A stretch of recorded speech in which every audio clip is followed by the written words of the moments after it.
Hey everyone, and welcome back to our channel. Today we're doing a recap for the movie The Darkest Minds. Spoilers ahead, so watch out. Before we begin, make sure you subscribe to our channel so that you can watch more videos like these. In the year 2043, a highly contagious virus that only affects youngsters and teenagers is killing children in the US. Only 2% of people recover from the condition, and those who do have strange side effects. The government advises all parents to turn over their surviving children to a rehabilitation camp, since the survivors have extraordinary abilities that make some of them extremely dangerous. President Gray reveals that his son Clancy has beaten the disease and is receiving treatment in a hospital where his condition is becoming better. Medical professionals divide the children and their ailments into 5 groups. Green designates children with higher IQs. The color blue is reserved for telekinetic individuals. Gold has electrical control. The first 3 categories are handled at the centers since they are comparatively safe. Those with the ability to control fire belong to the 4th group, the red. Because they have the ability to manipulate other people's minds, the 5th category, orange, is regarded as the most deadly. Their immediate execution is mandated by the government. Together with her parents, Ruby is enjoying her birthday. Since all the local children have passed away, they are worried.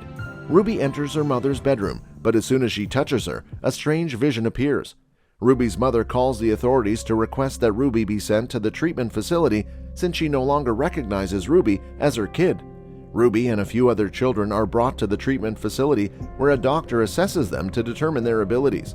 When Ruby is examined, it is determined that she is an orange. Ruby tricks the doctor into believing that she is green just before giving him a lethal shot. There have been 6 years. The head of the camp reprimands Ruby for making a mistake. Because Ruby seems to be less intelligent than the other people in the green group, the captain has some doubts about her. A young girl stands up for Ruby, and the captain reprimands her for it. It seems like the youngsters in the camp are being abused. At the camp, a test is conducted using a sound at a frequency that only kids can hear. Ruby passes out during the frequency test, so Kate must reassess her. Ruby is an orange, as discovered by camp officials. Ruby receives a note from Kate informing her that she would be killed because it has been discovered that she is orange. She directs Ruby to meet her in the boiler room. Kate is waiting for Ruby when she quickly enters the boiler room. All police officers are searching for Ruby after the alarm is sounded. After using her powers to influence the gate officer's thoughts, she flees in Kate's automobile. When Ruby is in danger, Kate provides her a panic button that can also serve as a tracker. Kate claims to be a member of the Children's League, a group whose mission is to save kids from rehabilitation facilities. She meets Kate's boyfriend Rob, who is also in the League, when they go to a gas station. Ruby trips and grabs Rob's hand, and she sees Rob abusing kids as a result. While changing her clothing in a store, Ruby notices Zoo, a gold and mute person. When Zoo sees Ruby, she attempts to get away, but Ruby is after her. Ruby enters a van with Zoo to get away from Kate. In the van are Chubbs, a green, and Liam, a blue. They hesitate for a moment before deciding to allow Ruby to join them. A hired kid hunter named Lady Jane tries to apprehend them. Liam aids their escape by using his telekinetic abilities. Although they get to know one another better, Ruby lets them know that she is a green. Liam claims that they are traveling to the East River to meet a group of kids and their orange-clad leader, the Slip Kid. Liam claims that although he is a part of the Children's League, which inspires kids to use their talents to oppose the government, he left because he detested the thought of being a soldier. Ruby recalls her early years spent with her parents. She unintentionally erased her parents' memory of her as a youngster because it is known that she was unable to properly control her abilities. When Ruby unintentionally brushes Zoo's hand, Zoo remembers her time in the camp before she and a few other kids fled, with Liam heading the resistance. Zoo lost his speech as a result of the trauma. The group visits a long-forgotten mall to restock on supplies. Ruby and the others are subjected to the abilities of a second set of blue kids. They are stopped by Zoo's abilities. Discussed between the 2 parties is the East River Children's Association. The blue kids are aware of the location of the East River, but they won't reveal it because it's a well-kept secret. Ruby is able to use her influence to get one of them to accidentally reveal the location by saying the initials EDO. Chubbs makes an effort to define EDO. Chubb thinks the letters might be related to a radio frequency because Ruby mentions that her father is an officer.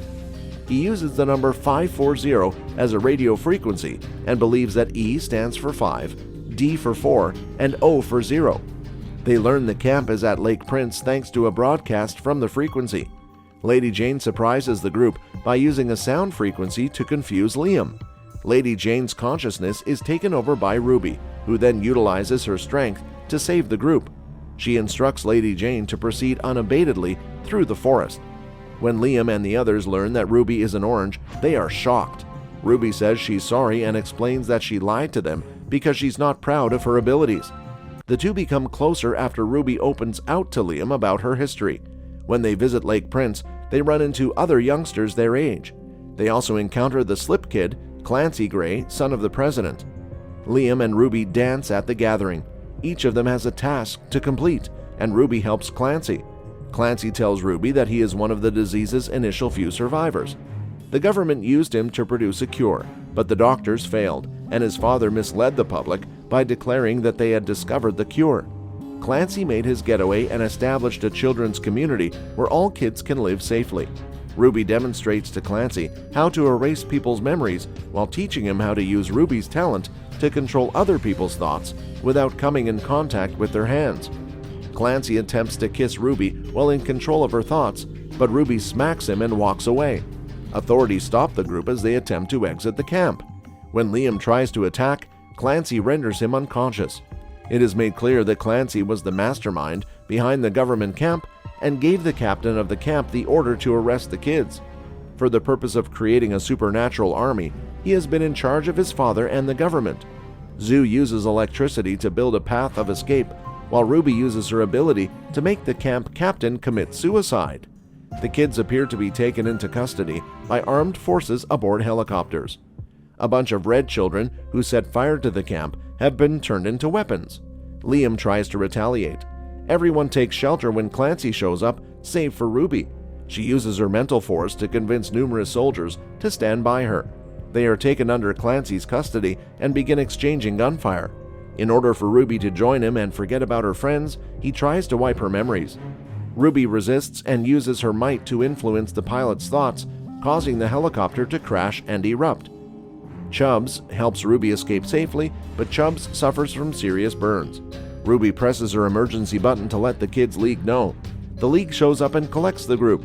Chubbs receives treatment and Zoo is adopted, but Liam is detained by the league since he knows too much about it and has previously resisted. In exchange for Liam's freedom, Ruby promises to join the league in its struggle against the authorities. Liam won't want to travel without Ruby. Kate informs Ruby. Ruby and Liam converse. He says he wants them to be together for the rest of their lives. Ruby removes herself from Liam's memory, freeing him and enabling her to join the Children's League and engage in combat with them. Ruby sobs as Liam walks away from her. Ruby joins the Children's League, and Clancy is still alive and gazing down at his army. With that, we've come to an end. Let us know your thoughts in the comment section below. Make sure to give us a thumbs up and subscribe to our channel for more exciting content. Until next time.